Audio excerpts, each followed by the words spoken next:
From the dawn of man, indigenous people from every corner of the globe have spoken of things that have now been discounted as myth or legend.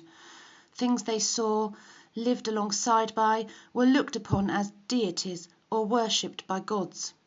Things that present-day man refer to as entities, spirits, demons, cryptid creatures, extraterrestrials, and much more. But sadly, modern man, science and society has discounted what our ancestors spoke of as legend and myths. But there are those of us that know what the ancient ones spoke of is the truth. Those of us who are obsessed with finding out the truth. This search for answers brings us into the world of the unknown and unexplained. It brings us on the trail, in search of living legends. Please join us tonight in another part of our journey to find these answers and bring the truth out into the light. Welcome and thank you for listening.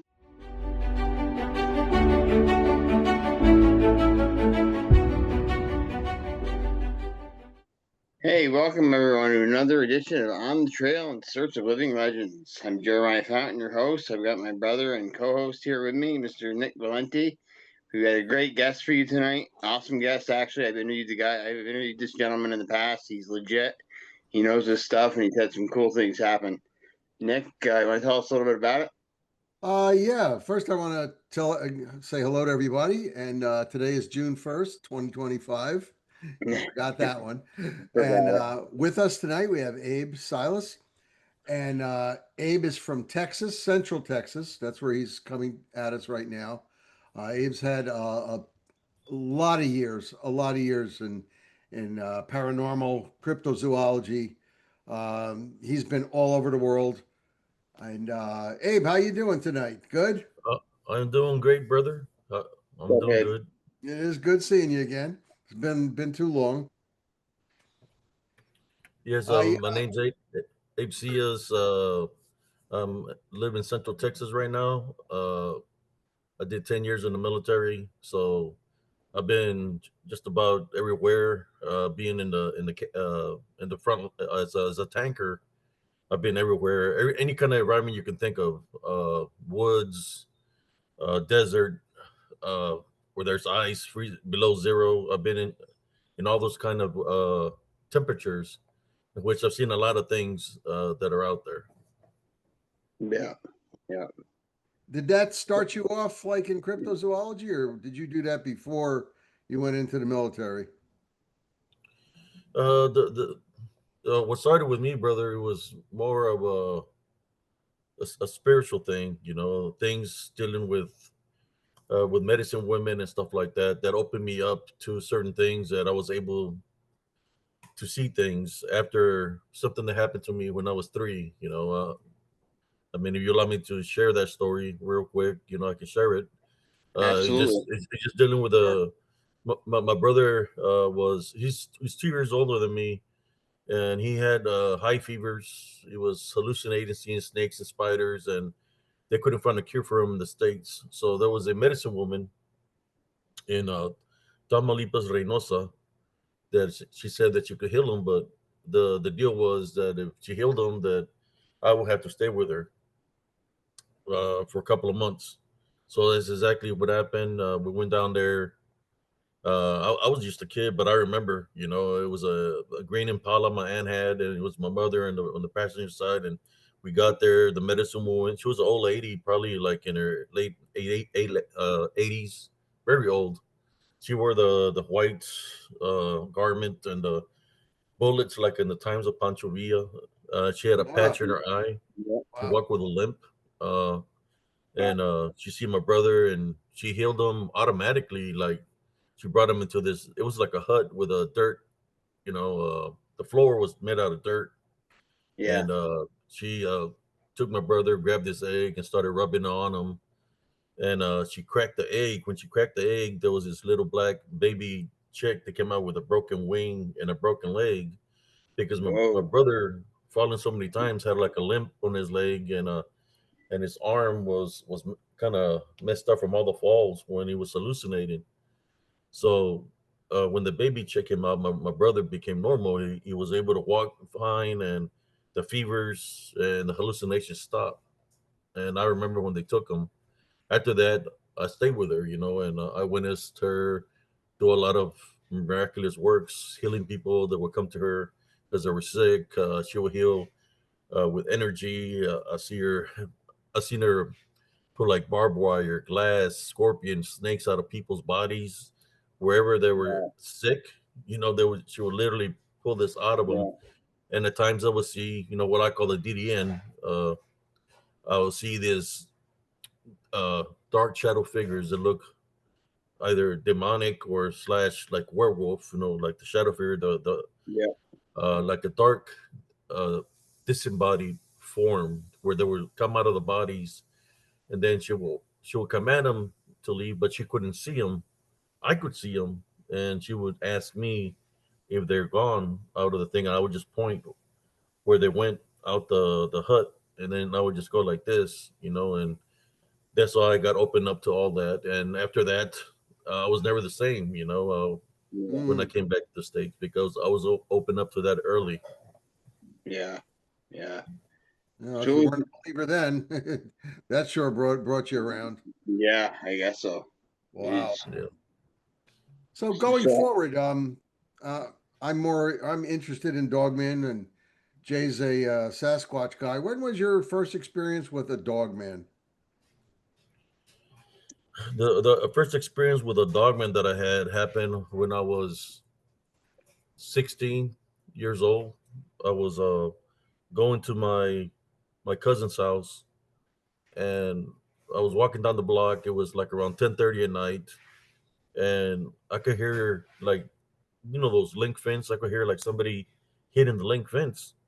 So Yeah, as I look to my left, I see this looked like a man, but the face was of a werewolf or dog, like a werewolf. right, mm, And you could see this was different because you could see his body like human, and the legs were mm, human, and he was climbing over the fence, but he was real tall.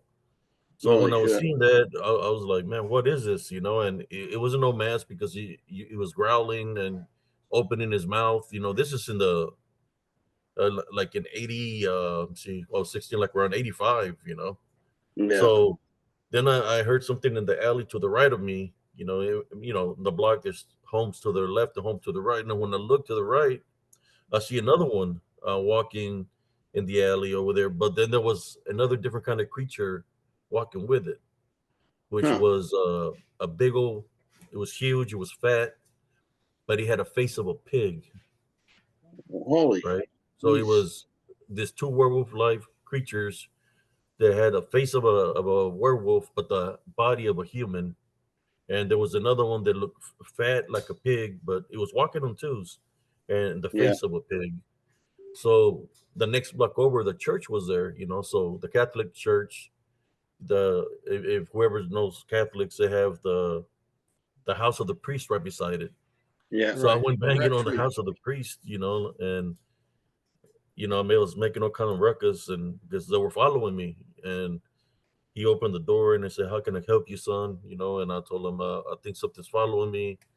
So he put on some clothes and he took me to one of the rooms right there by the church, and he told me to sit down, and he asked me if I was drunk. He asked me, when you're Yeah. talking crazy like that, you give them a description, which then they're going to think you're not all up there. So he's trying to find out if I'm on drugs. He's trying to find out if I'm drinking. I said, no, there's something following me, and he's like, maybe it's just your imagination that's playing tricks on you. That's what he said. But when he said that, the door opened behind me, and his name was Father Ralph, and he had glasses on. And when he opened the door, you could see him. I could see the three picking in through the door through the reflection of his glasses. And Oh God. Father Spooky. Ralph gets all stiff and stuff. He's not moving or nothing, and he's just sweating, and starts trembling like he's afraid of what he's seeing. And then they Yeah. close the door, and he tells me to leave. He didn't even pray for me or nothing. Jeez. So when I got out of the church, my aunt lived like a block and a half away, so I ran to my aunt's house. Uh, and it's like when I got there, something happened which I don't remember. It's kind of like a lost. When I got into her home, I don't remember nothing that happened at her house. All I know is that when I woke up at my house and I had a knife with blood on it. Oh, So wow. imagine that. You know when people Mm, say the devil made me do it. yep. Well, I woke up with a knife in my hand and I had blood on the knife and on my hand. And Yeah. then my cousins come and tell me, "Hey, uh, my mom said you can come over to the house no more." And I'm trying to figure out what happened, you know, and I don't, don't remember what happened. So they told me that, so you don't know what happened? I said, no. I said, they said that I got in a fight with this guy that was beating the crap out of some guy, that they were trying to get me off of him, but they were breaking 2x4s on me and hitting me with all kinds of things, but that I was tossing everybody around like I had superhuman strength, some Right. kind of.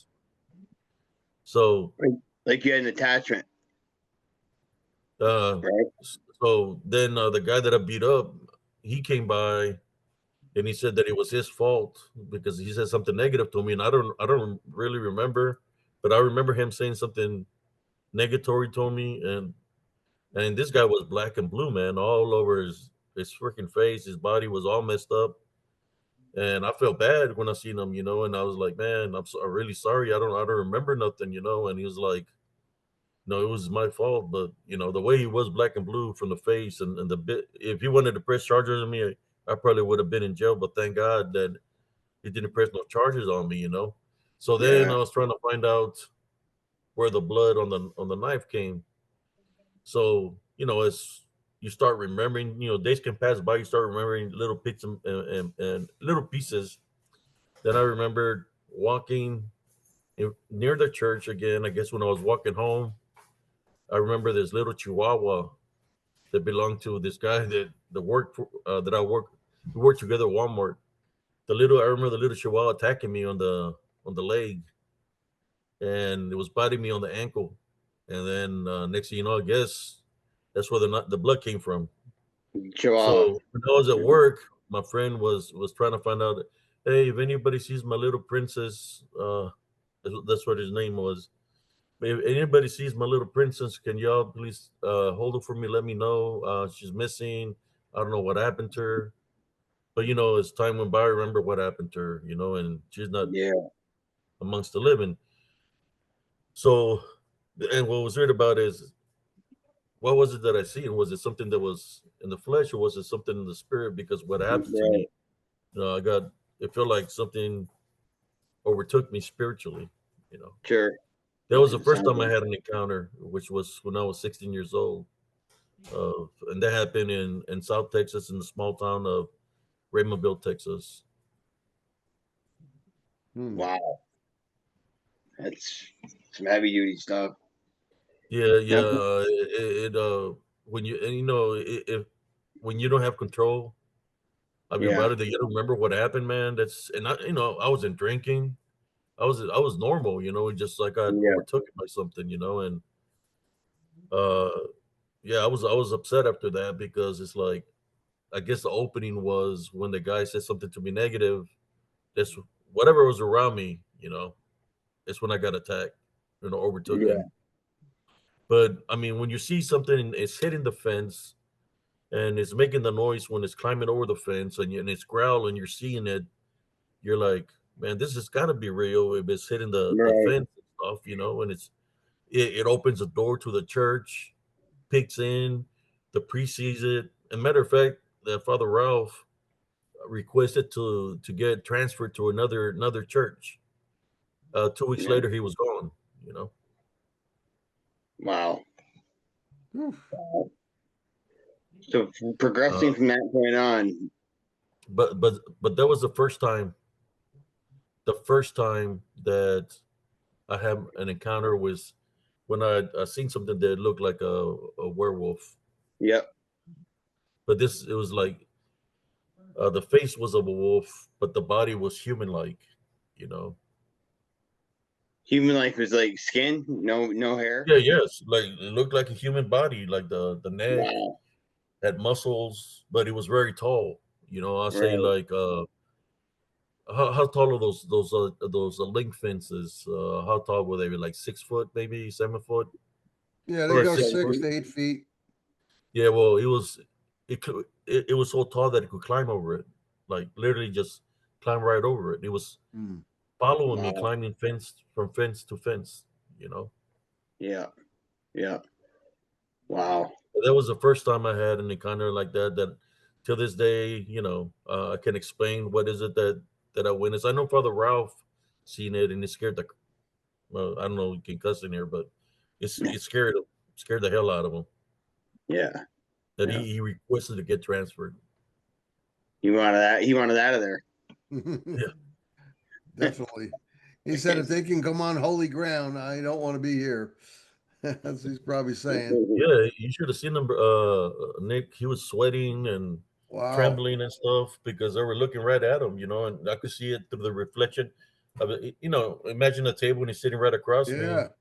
and I could see the reflection of his glasses, and he's sweating real bad and freaking yes, you could see he was Yeah. afraid. I would have expected him being a priest, to say, "Hey, I tie, bind, rebuke in Jesus Christ's name," or start Right. praying or something, and he didn't. Something. Wow. I guess I don't know if they're trained to be able to fight spiritually or not. Yeah, I guess that's why they have different sections, right, within the church Yeah. that do specialize in those kind of things. Yeah. Yeah. That's why. Yeah. Wow. But that So, was like the first time that I witnessed something in that nature. In that nature. Yeah. so Okay. going forward in the military, any experiences with a Bigfoot or a dog man? Yes, in the military, uh, I had experiences on Fort Hood with Dogman, or since I witnessed a lot of activity, which I've figured is dealing with like shapeshifter skinwalkers because they have the ability. Most Right. of Central Texas, where I live, used to be native land, in which the Tonka used to live here. So there's a lot of there's a mountain range of Fort Hood that soldiers are not allowed to go up there. Matter of fact, it's guarded by the MPs because it's a native Indian burial ground. So in Mm. the ranges, we get a lot of activity of things moving down range, especially during gunnery, or bore sighting our tank, or shooting a couple of rounds at the targets that we're able to see at nighttime, especially that we could see something moving towards the targets or towards where the generators are that pop the targets up, and we have to report it to the tower. Hey, there's somebody down range, or sometimes you're able to see there's black silhouettes of things moving down range that are very tall, and we have to stop. We're shooting. We have to call a ceasefire because if it's somebody down range, we don't want to hurt nobody. Right. So then they have to go send range control down range to go investigate, and we had a lot of that happen during gunneries. Um, Activity being seen downrange, but the one that me and my TC, we had did night fire. It was like 3 in the morning. We were gonna go get debriefed from a night fire run, and as we were walking towards the debriefing site, which was like a tent, by the tree line, you could see three of them. You know, some people want to call them lycanthropes, werewolves, dogmen. Three of them were standing by the edge of the woods looking at us, and they were huge. They were standing on twos. As I looked at my TC, and he looked at me, we both said the same thing. Do you see that? You know, Right. Yeah. we said Were you that, and using then Abe? Were you using thermals? no, we were walking towards the debriefing side. The debriefing side was near the wood line. So, and there was lighting there because they had a generator with a Oh, you had light. lights, so you didn't use thermal sights for sighting in. Oh, yeah, we used thermal sights when we were going down range, but this is after we went to night fire. Oh, We were you going to the finished. debriefing site, and Right. at the debriefing site, they had a tent. I mean, yeah, it had a tent and then with camouflage, and they had a generator with a light that they had on, so we could see how we're walking up towards it. But behind it is where we were seeing the this werewolf-like creatures standing at Yeah. the edge of the wool line, and we both said that at the same time. And then when we look back, they were gone just like that, instantly gone. And I said, "What the hell is that?" He said something, and all he said, because he was higher rank, just sometimes things in Mother Nature are just left to be alone. That's not up to us. That's dealing with Mother Nature. But we seen a werewolf, what people call werewolf. Yeah. People Yeah. want to call them dogmen. I think everybody's knows them as werewolves more than dogmen. Yeah. Yeah. It seems like it. Yeah. So that's when you were in Fort Hood, and just for our audience, Fort Yes, Hood this is happened in in Central Texas. Blackwell multi range, which was the main range where we used to go do our night fires to get our tanks qualified. Yes. Right. Mm. Any Yeah. Sasquatch sightings while you were out there in the military? Yes. Before I went before that incident, I got to work at S3, which Uh-huh. is a center of operations for Right. the battalion. And I was driving a PC in which we would set up the talks up on top of the mountain ranges. We have to go up the mountain range, set up a tent, set up the talk for the generals and the lieutenant colonels and the majors. And we set it up so they can come get coffee. We have the map where all the tanks are and stuff like that. There was one evening where it was me and my Sergeant First Class Bowser, which he was a NCO in charge, and I was in charge of the generators. It was raining real cold outside. I mean, hard. So the generator, ran out. So I went out there and I had my flashlight, and I had already filled up the the generator, and I was starting it up. And when I was starting it up, I started. This rock came and hit me on the head on my Kevlar, and it bounced off of me. Mm.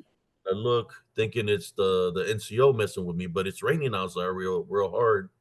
So as I'm trying to start it up, all these rocks, I see them flying over these trees. There's some trees and some bushes. They're flying over it, and they're pretty big size, and they're landing all around me.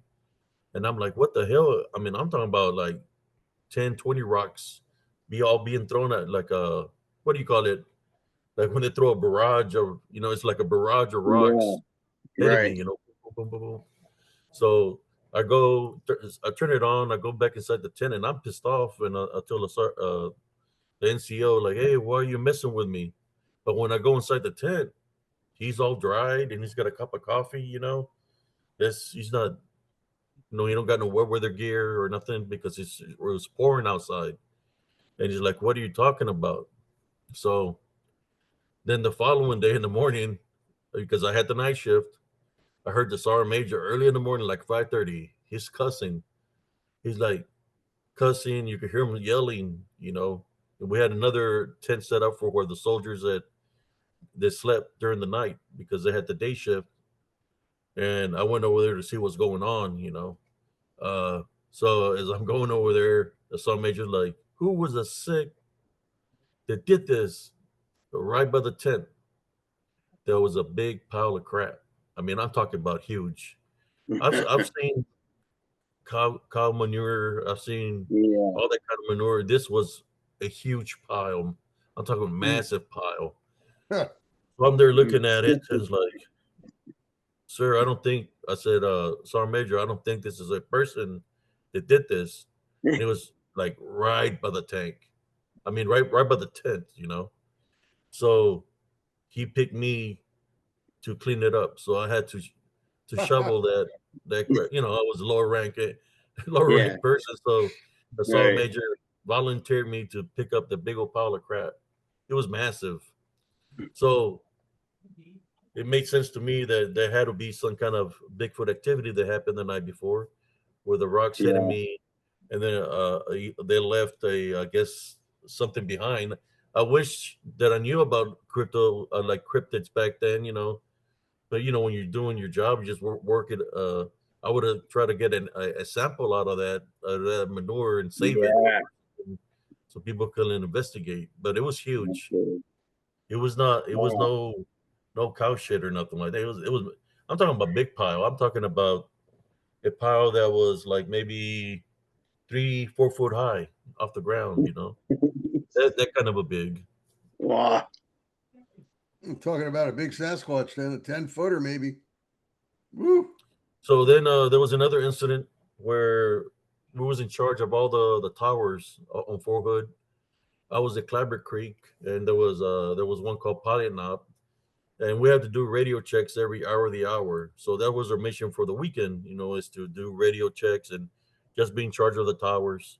So we was doing the radio checks to the main radio check guy. Then we had a distress call over the internet, and it was one of the other ranges saying that they were being attacked by something. So we you know, we didn't have no live ammo or nothing. So I just grabbed a pick handle and I got him a Humvee and I took somebody with me and said, let's go. So all the other ranges left somebody in charge, but we went to go see what was going on over there. So went to the range and as we got off the Humvee, man, there was like a smell, you know, like this beastly smell. But then I looked and there was an outdoor latrine, a green one out there, and I said maybe the smell is coming from there.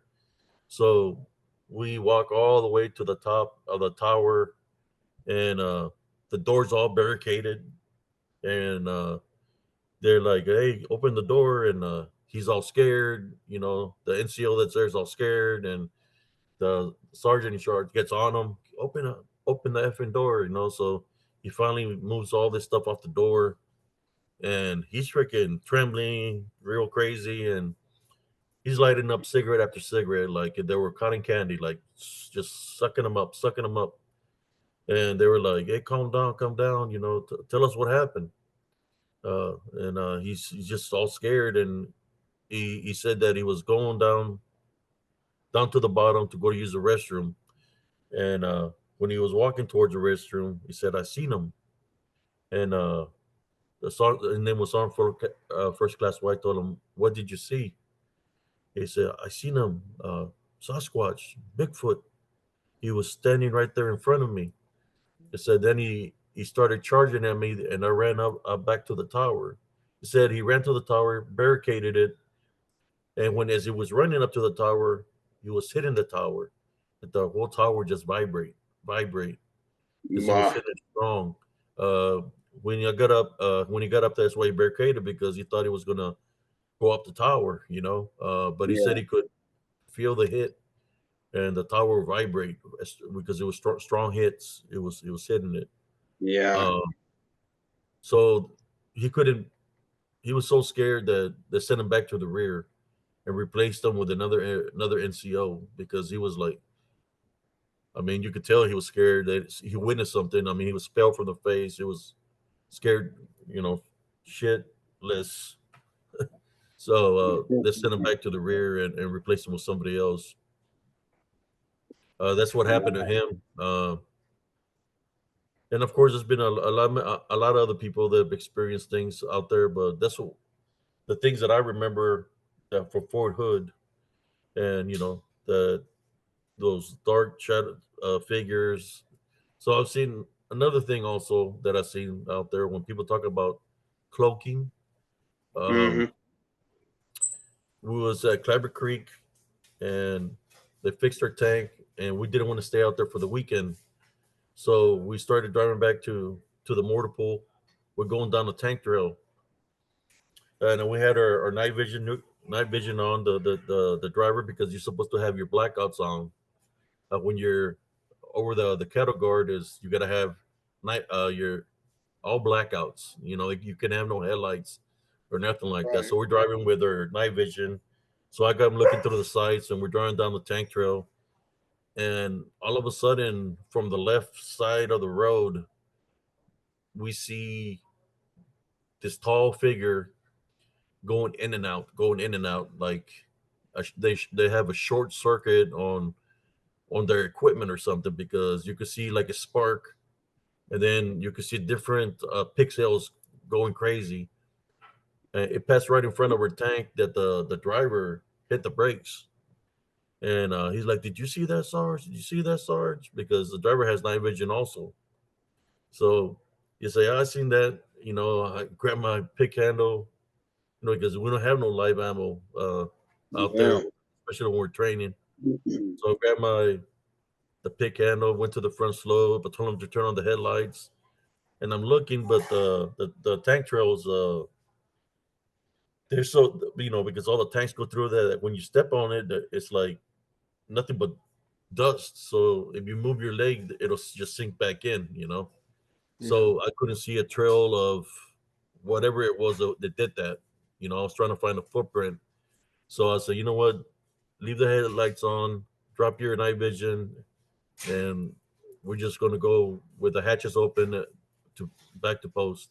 And then I told my driver, we're just going to keep it between us, because if we say anything to anybody, we might get in trouble. Yeah. So today, I don't know what that was. It looked like it was whatever it was, taller than the tank, taller than the height of the gun tube. It was pretty tall. That's right in front of us, and it looked like their equipment was malfunctioning, and it was changing into different pixels, and we could see that through the night vision.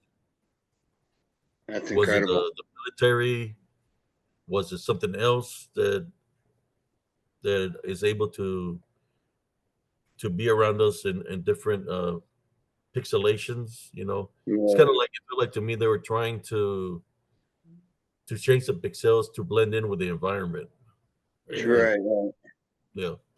Yeah, that's their cloak. That's their cloaking way. I see. Yeah, it's like a cloaking device. Yeah, makes sense. So what about currently, like these days? Anything going on in the last couple of years around your area? Yes, in Central Texas, I had an incident on when I live in Killeen, in Elms Grove. A lot of things, with Dogman and Bigfoot. For example, dogs missing in the neighborhood. People be putting dogs and cats. They'll be missing, from not just where I live, but all around the blocks. You just see nothing but pictures of dogs and pets that start missing at a certain time frame of the year.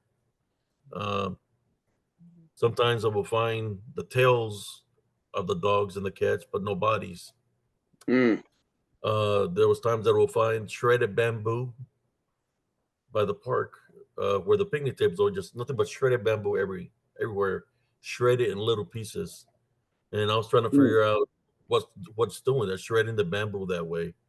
Yeah. There was an incident where my neighbor, she couldn't see, and her husband he was in the military. He had gotten deployed, and he said if I could help his wife walk the dog at night because she can see well at night. I said sure. So one night she calls me and she's scared, she's spooked. She said that she was taking the dog outside, and there's something growled real loud from the woods, and the dog ran inside the house. And as she was trying to figure out what was there, she seen a log fly from the woods and it hit her mobile home. So I said, okay, let me go check it out. I got my flashlight. I went over there, started looking around her house, and it was this piece of wood was pretty big, like I say like a 3 foot, 4 foot chunk of wood. Yeah. And it was in her wall. It was stuck in her wall. But the thing about it is, from where her house was to where the woods were, that's a good 40, 50 feet. Sure. Yeah. So something chucked it like 40, 50 yards from the woods, and it went through a wall. Wow. So I went out there, I was looking at the piece of wood. I was like, I took I didn't want to take it out. It had a big hole. So then I went to the wood line, and I'm there with a flashlight looking. Is anybody out there? Is anybody out here? So everything's real quiet, just pitch black. Nothing is. Nobody's saying nothing. There's no growls or anything like that. So then I just went back home. But I don't know, it's Bigfoot's, of what I hear or I understand. They like chunky wood. Sometimes I Yeah, will find wood. also rock formations, Yep. circles, rock formations, or sometimes from the creek you could hear like clinging of rocks where Hmm. they're hitting the rocks. And there's times if you were at the park at nighttime, you could see the rocks being thrown from the creek to where you're at, like they're throwing the rocks at you. Pretty good Right. sized rocks. Uh, Ooh, and this is in Elms Grove Estates. man. Man, imagine getting hit with one of those. That's the end of that. You're gonna have a big Yeah. bruise or get hit in the head, and that's it. You're dead. I mean, Yeah. Yeah, he's talking those rocks like this. Jay, those things weigh about 5, 6 pounds. Yeah. yeah, big Yeah. rocks, big rocks. I'm not talking about little big rocks. I'll give you another incident. Uh, I was walking because I had gotten a blood clot on my leg, so I would do exercise at night because in Texas it's hot during the day, so it's fresher at nighttime. So I was Yeah. doing my exercise around this big quad. I mean, it was huge outside the mobile home park, and then the next thing to it was the airport, the old airport. So it would be dark out there at nighttime. Then one evening I'm walking, and as I'm walking, I said to myself, you know what? I'm tired today. I'm still tired from yesterday because I was walking like a good 10 miles a night. So I said, let me go home. Let me go back. So I just turned around, and as I started walking, I seen it in the center of the road, a big circle of a rock formation, of big rocks like this. I mean, I couldn't count how many there were. There were many rocks that were pretty big size, Uh-huh. and I'm like, how did this rocks get in the center that way? I would have been able to hear something, somebody walking back and forth putting these rocks.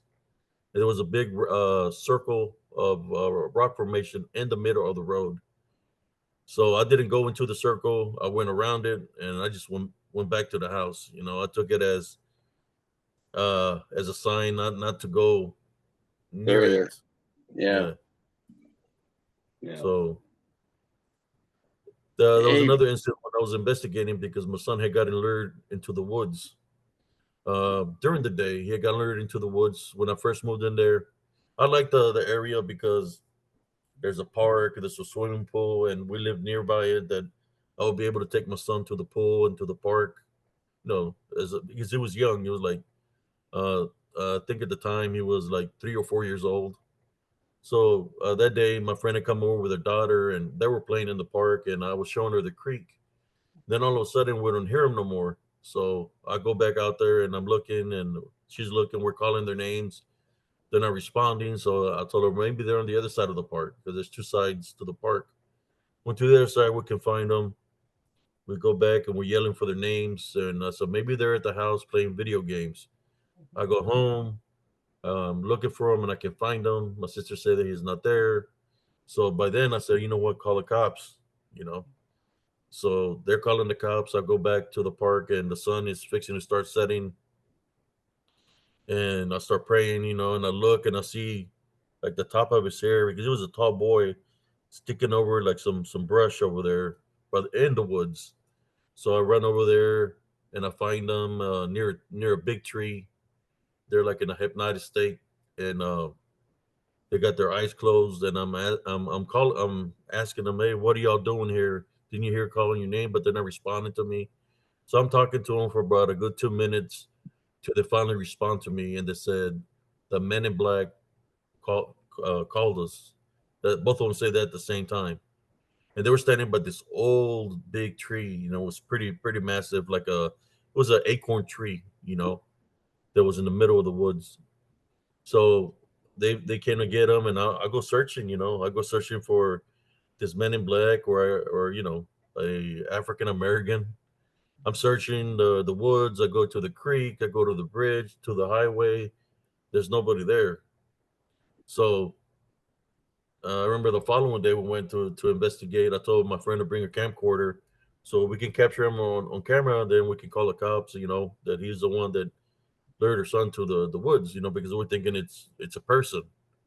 So she brings a camcorder. We're going down the trail, and she says, "Oh my God, I think I captured." And she takes off running. So she takes off running. I'm there looking, trying to see if I see anything with the eye, naked eye, and I don't see nothing. I go to my house, but she's left to her house. I get to her house. I get in my truck, go to her house, and she's sitting on the couch and she's just pointing at the camcorder, and she's saying, "I think I caught something there." So as I'm viewing the footage, where she said, "Oh my God, I think I caught something." Well, I looked, and when she said that, you could see something looking at us from inside the tree line. He had a pendant around his neck, it was real bright, like a bright pendant around his neck, like kind of like gold, but it had Yeah. like gold to it, and it was looking at us. And when she said, "Oh my God, I think I caught something," it went straight into the ground. It was black, and Holy it looked like it was created out of Mother Nature itself. It went straight into the ground. Uh, wow. so I was trying to get that evidence from her, and she told me she got rid of the tape because she didn't want nothing to follow her to her house. Yeah. In which she started having all kinds of activity afterwards, after that incident. That at her house, a lot of activity, the same activity I was having, and she was having. So I was still freshly out of the military, so I still had a lot, all my gear Yeah. that I kept, and I would put on the camo dress, all camouflage, and I would go into the woods at nighttime, searching to see if I could find whatever lured my son into the woods. I mean, for about a good 3-4 months, I had equipment. If it was something physical, whatever the case might be, I was going to handle it right. Uh, but I never see nothing, no movement or anything till one day I go by. I'm a camouflage within these woods just to see if I see anything strange. And as I'm standing in there in the woods, I hear something growling at me. As I turn to the left, there is something that's probably like 4 foot. It looks very hairy, and is when it's growl is making this growl. It looks to me, when people talk about an adolescent, looks like a little Bigfoot of some sort Right. because he had a lot of teeth. It's opening Okay. his mouth and it's making this weird growl at me, like I'm supposed to be scared of it. I mean, I had my machete in my hand, and I was fixing to hit it on top of the head with it because it was right there beside me. So Yeah. as I was fixing to hit it on top of the head, spiritually, or my senses told me, "Don't do it," you know. So I put my machete up. I'm looking at the little thing, and I just walk out of the woods. It's not trying to attack me or nothing. I start walking away from it, but it's making this weird sound, like it's crying for help. This weird Right. sound, yeah, like it's crying. And so I leave it alone. I walk away from it, and I'm going to the main highway. So I'm going the gap there is pretty wide, like a good 15-20 foot wide gap. As I'm walking out to the main highway, I see this huge, I believe it was a Bigfoot. It was like 20, like, I mean, it was huge. I say like 20 foot, because all I could see is a big silhouette coming straight at me. It's coming straight at me, and I'm like by the edge, and he passes. It feels like it passes by me, and I'm thinking it's gonna hit me, but it goes through me. Like it Wow. passes. Yeah. So I get him. I make it to the highway, and I'm not trying to find out what it is because we like graced each other basically, right? Yeah. So I'm walking back to my home, and I'm not feeling well. It felt like something was trying to overtake me, like spiritually, in which I wasn't feeling well. I wasn't feeling like myself, so I had to go into prayer. Went to the park. I stayed at the park for a good 30-40 minutes, just praying and praying and praying. till I felt better. But I wasn't feeling like myself. It felt like something was trying to overtake me spiritually. But this Right. thing that crossed paths with me was huge. I mean, it was massive. It covered the whole path, and it was very tall. I don't know if the Bigfoots have capabilities of going in and out, like from flesh to disembodied spirit, or like some kind of cloak, or Yeah, I don't know. we've heard We stories. Yeah. collide with we went through each other basically. Right. Right. Right. I worked one case one time. The lady swore they were coming right through the side of her wall into her house.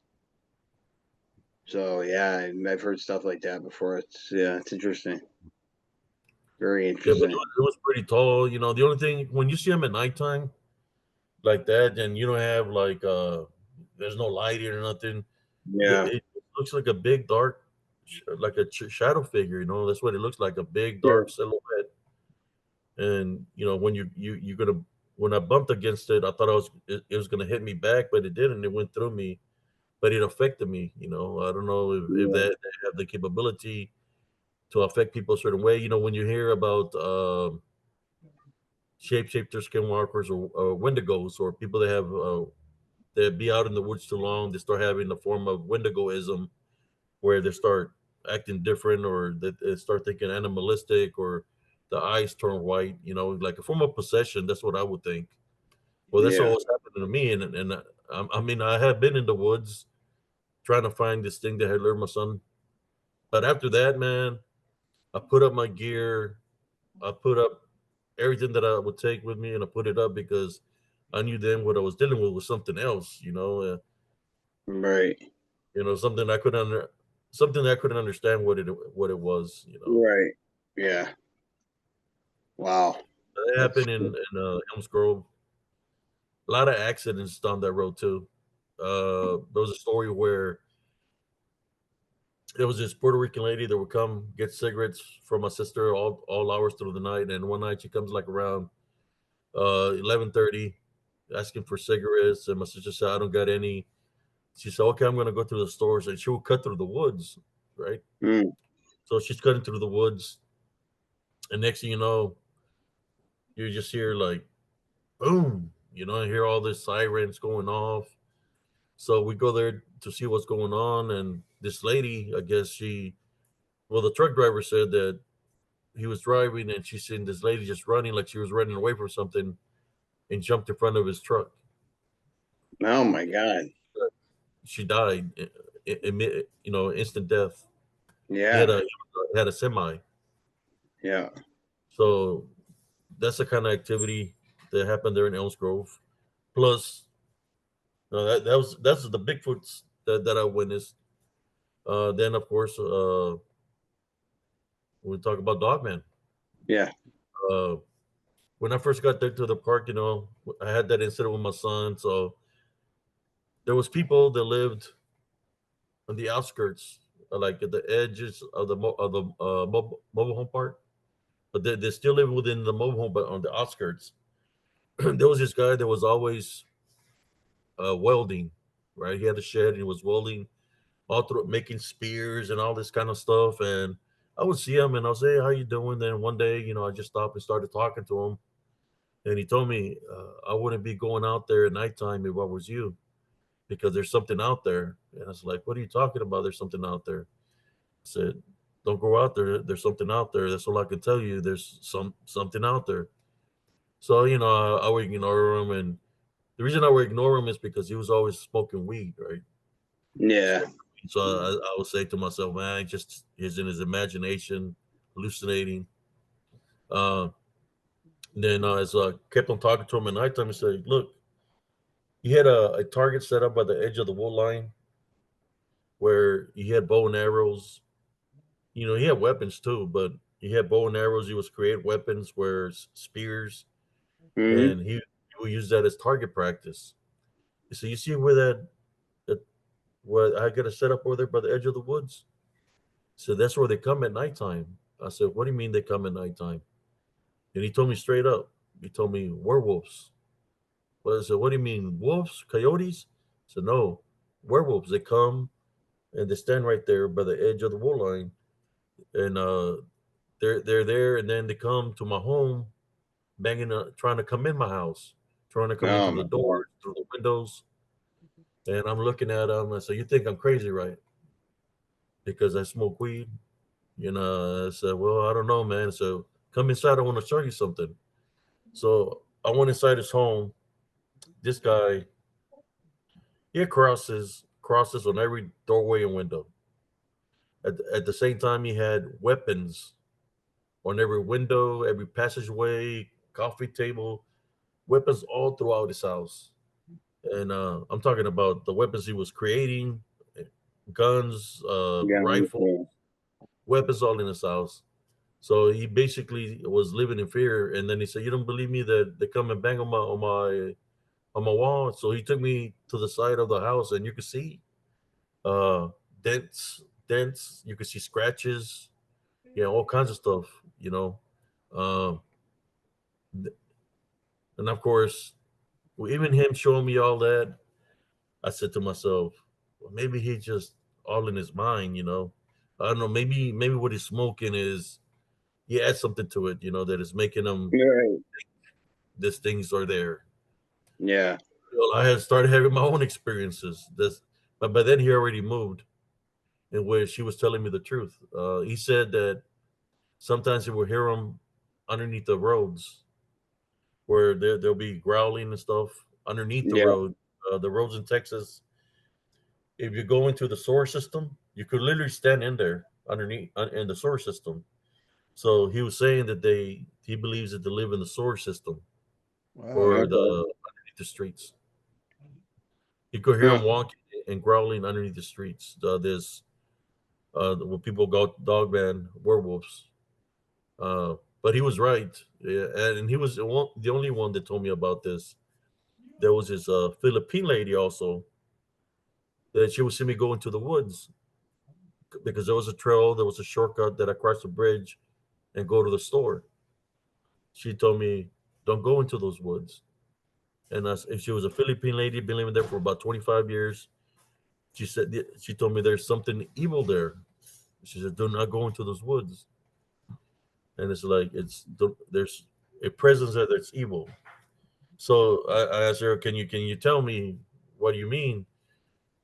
She just told me that she told me a story where she was picking flowers from the woods, and that this giant snake came out of the woods, wrapped around her, and it was looking at her with red eyes, and that it said something to her, and then it left her, and she just told me that it was something evil. But she was old, probably Hmm. 85, and I said maybe she's just old and senile. Maybe she Right. know what she's talking about. So I just left that as maybe just because she's old, or maybe because it's close to her house. Maybe she don't want nobody going near where she lives. Which I didn't really listen to her. Right. But I'll let Yeah. y'all ask some questions, and I can keep on going because I got another part to that something that happened dealing with her. Yes. Oh, okay. Okay. Well, we're looking at, we actually ran out of time. It's been Oh an hour shit! already. Oh Oh yeah, wow! we're at a filming time. I see it here on the Oh board, my Abe. god! Hey, we're Yeah, gonna that have to was, do a part two sometimes with you. yeah. Yes sir! Yes Much to sir! cover. Yes sir! Yeah. That's a part. That's something else that happened, man. A lot of Awesome. strange activity. Maybe one day I'll bring some of the short reels that I got. I got a lot of short reels of things that I've captured from those woods in Elms Grove. There's That'll be definitely Yeah. cool. something there. Those people Cool. wasn't lying to me. They were being truthful because I found out Sure. myself Sure. the hard way. Yeah, Yeah. Yeah. they were just looking out for me, man. You know. Yeah. Well, thanks for coming on, Abe. We appreciate it. Abe, I do You're welcome, appreciate it. brothers. Yeah. Thank you for the invite. Appreciate y'all, man. Abe, Absolutely, man.